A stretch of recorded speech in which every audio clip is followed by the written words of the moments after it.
نخلی ہیرا۔ ایک یہودی کے پاس ایک مسلمان ہیرے تراشنے کا کام کرتا تھا، جو اپنے کام میں ہنرمند اور حد سے زیادہ ایماندار تھا۔ یہودی اس سونار کی کاریگری سے بے تحاشا نفع کمانے کے باوجود اسے مناسب رقم ادا نہ کرتا تھا، جس کی وجہ سے وہ بڑی مشکل سے اپنے گھر کا خرچہ پورا کرتا تھا۔ یوں ہی کام کرتے کرتے اس نے عمر گزار دی۔ اس کی بیٹی جوان ہو گئی۔ وہ اپنی قلیل آمدنی میں سے کچھ بھی جمع نہ کر سکا تھا۔ بیٹی کی شادی کے لیے سونار کاریگر نے یہودی سے کچھ رقم بطور ادھار مانگی۔ کروڑ پتی یہودی نے رقم ادھار دینے سے معذوری ظاہر کر دی۔ سونار اپنی قسمت کو برا بھلا کہتا ہوا گھر لوٹ آیا۔ رقم ادھار نہ ملنے پر بیوی نے سخت ناراضگی کا اظہار کیا اور تانوں کے تیر برسانا شروع کر دیے۔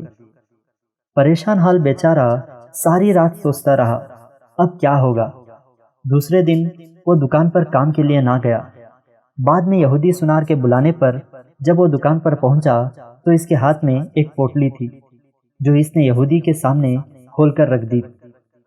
اس میں قیمتی ہیرا دیکھ کر یہودی سوالیہ نگاہوں سے کاریگر سونار کی طرف دیکھنے لگا۔ کاریگر بولا، مالک، یہ ہمارا خاندانی ہیرا ہے، اسے بیچنے کی اجازت نہیں۔ آپ اسے گروی رکھ کر مجھے کچھ رقم دے دیں، میں آپ کو رقم لوٹا کر اپنا ہیرا واپس لے لوں گا۔ یہودی راضی ہو گیا۔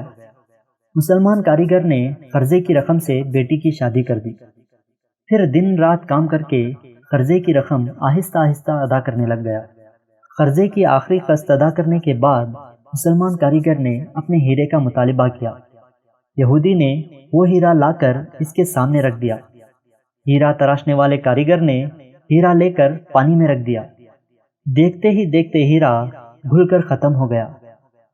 ہیرا تراشنے والے کاریگر نے کہا، مالک، یہ مصری کی ڈلی تھی، جسے میں نے اپنے فن سے ہیرے کا اس طرح سے روپ دے دیا کہ آپ جیسا سونار بھی دھوکہ کھا گیا۔ آپ نے میری عاجزی اور درخواست پر قرضہ نہ دیا، جس کی وجہ سے مجھے یوں آپ سے رقم نکلوانی پڑی۔ میں مسلمان ہوں، اس لیے بھاگا نہیں۔ آپ کی پائی پائی ادا کر کے سرخ روح ہو گیا۔ افسوس کہ آپ نے میری قدر نہ کی، اس لیے میں ملازمت چھوڑ کر جا رہا ہوں۔